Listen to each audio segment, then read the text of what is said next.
Today, in case you didn't know what you were going to get when you got here, you're going to get a chance to go on what is known as a shamanic journey.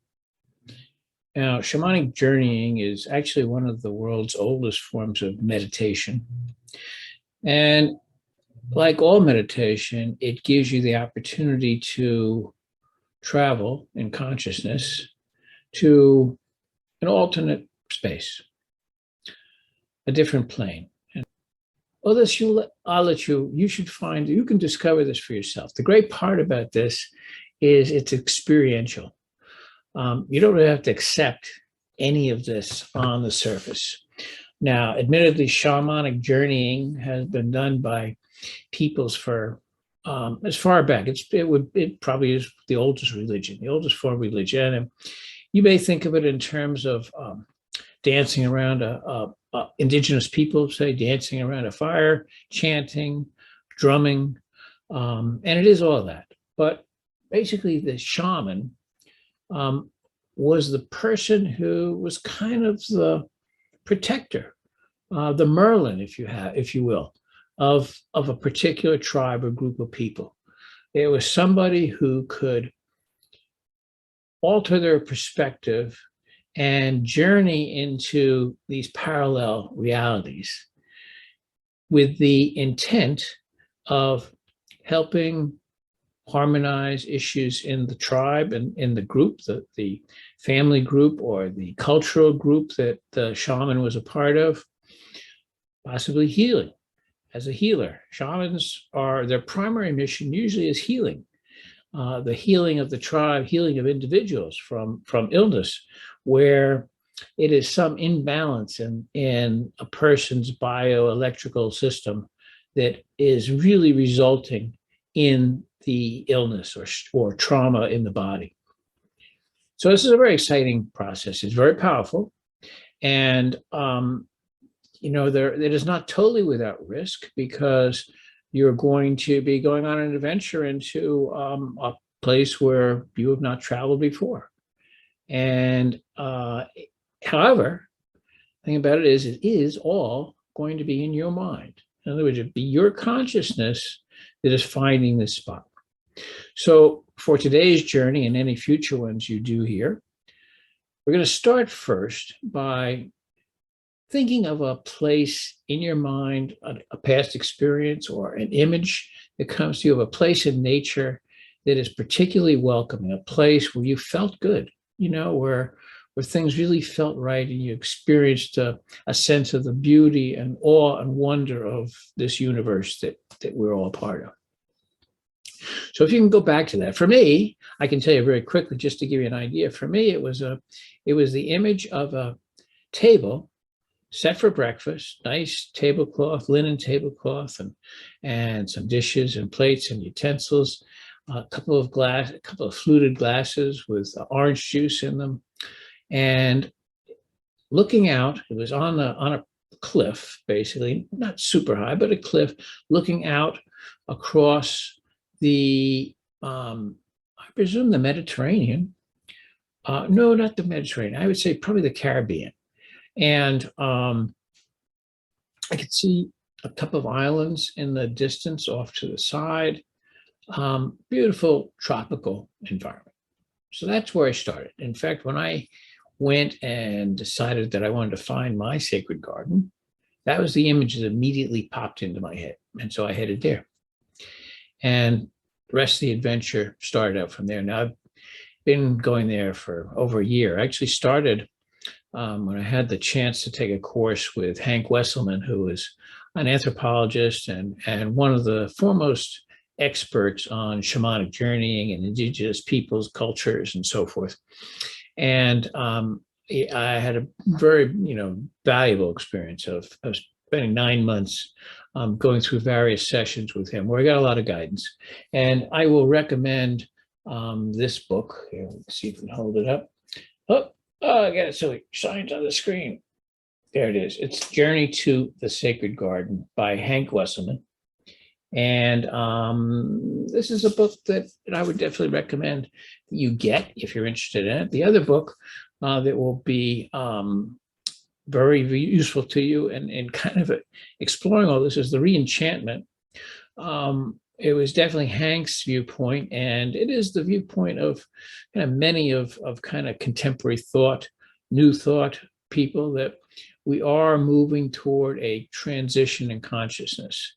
We've gone through several phases of human development, and many people believe we're right at the cusp of making a major shift in consciousness, where more people will have access to these kind of multiple layers of perception and reality and experience.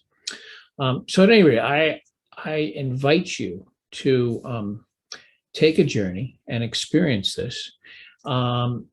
It's very simple. It's very simple. And, I would recommend before you start, find a nice quiet space. And ideally, if you can even have some kind of create like a sacred space for yourself. In other words, this should be very much like your own little private place to explore consciousness and explore what's out there.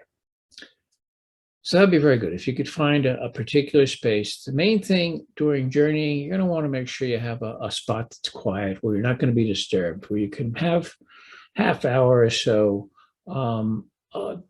to not be disturbed and to just be involved. Your vehicle for this journey will be a drum beat. Now, this is very traditional. There are basically drum and rattle are the two key forms of stimulating the brain or entrancing consciousness, normal consciousness, to get in sync with this level of reality. You're actually going to be, as in all meditation, you're going to be transported, shifted in your perspective. Just through altering the brain waves. And what the drum does is the drum will synchronize your brain in a way. It slows it down. So you're at more of a theta brain state, which is a more subtle, softer level.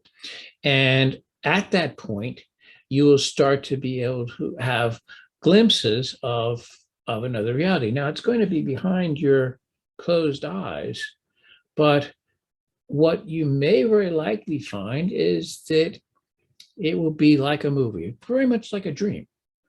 Very much like a dream, except the difference is it will have more of a tangible sense to it than a dream.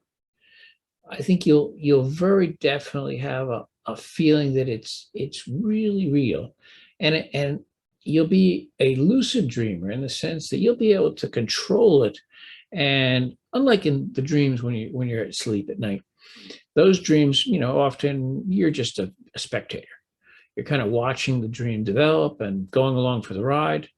In a shamanic journey, you're going to go very specifically to get answers to questions. Find different things that you can find useful that may be buried in your consciousness, or that are accessible if you tune into a larger kind of global consciousness, but may not be normally accessible to your local consciousness as who you are as an individual.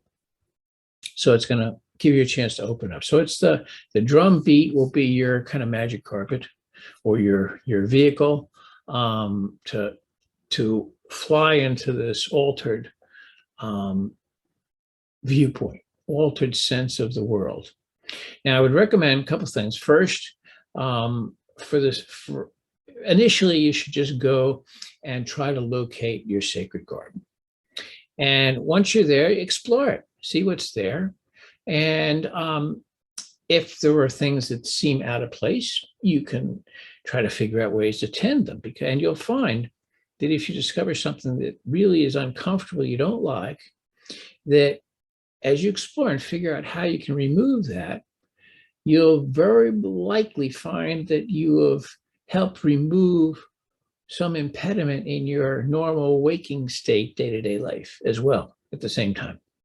So, but we'll get more into that. You can get more into that later.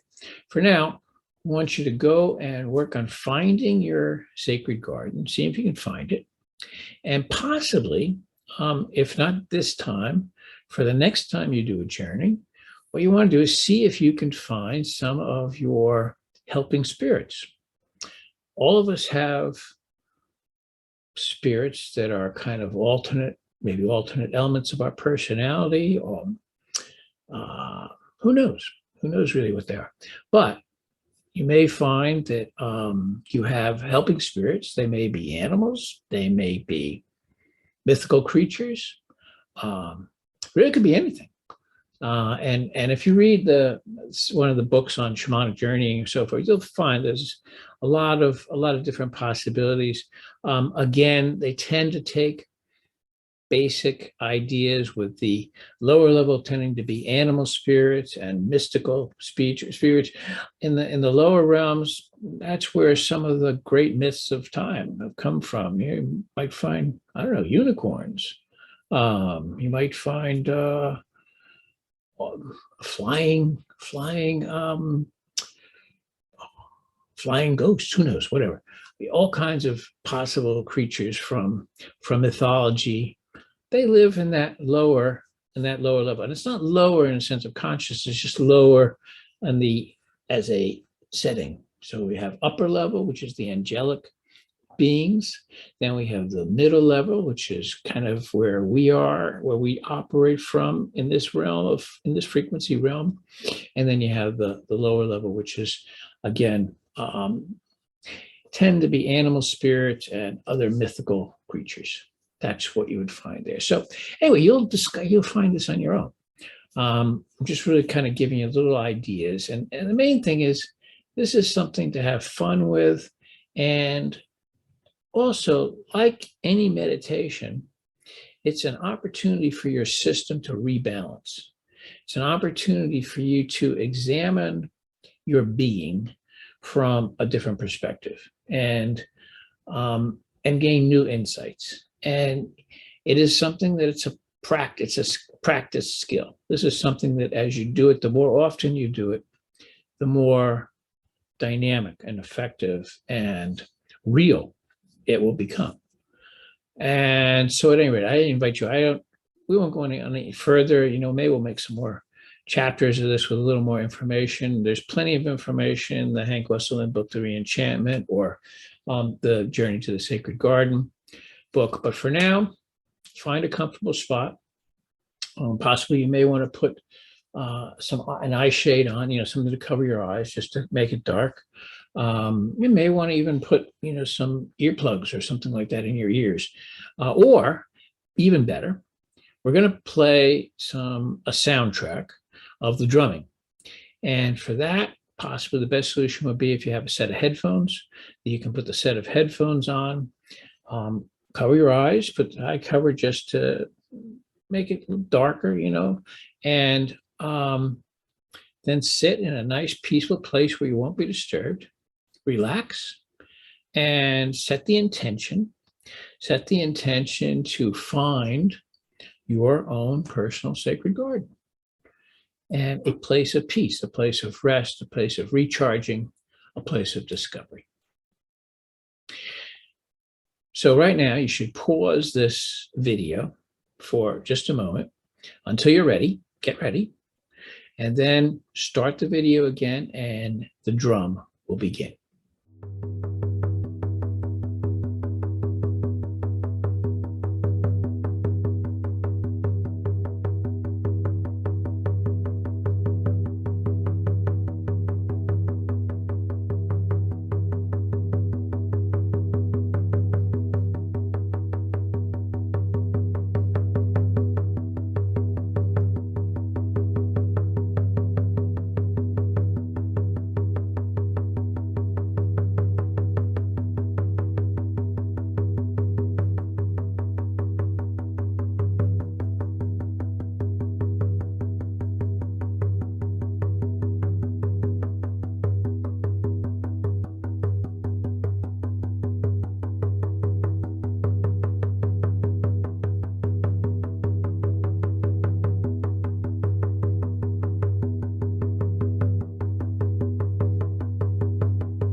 Well, I hope you enjoyed that and that you found it to be interesting and maybe informative, um, soothing, stimulating, generating your curiosity, increasing your curiosity. If not a lot happened, don't worry about it. Again, like any kind of meditation, part of the benefit comes just in the practice, just in doing it. But you will find that if you set the intention for discovery and revelation of sorts, finding things that will help you in your day-to-day life, that you will get better and better with time. Now, we'd also recommend that right now, um, before you get back involved in your busy day-to-day life, that you sit and just take some notes on exactly what you experienced and just do it in shorthand very quickly right now. And later, I would recommend going back and maybe elaborating a little bit, because you may very well find that with a little time passing, that more of what you experience will become clear. Um, you may, remember more nuances, little details that you hadn't really picked up on before. Um, and because it's very much like visiting a new place and experiencing some of the things that are obvious. And then if you think back on it, you'll remember little details that maybe didn't stand out initially. So that's all very important. But at any rate, again, I hope you enjoyed this. I hope you take some notes. And again, I recommend doing this on a somewhat regular basis, and explore. And if you would like to get more information on different types of journeying, yeah, please, get in touch with me. We'll look forward to doing some future sessions. Certainly do one where you look for your, see if you can find your spiritual helper, spiritual guide.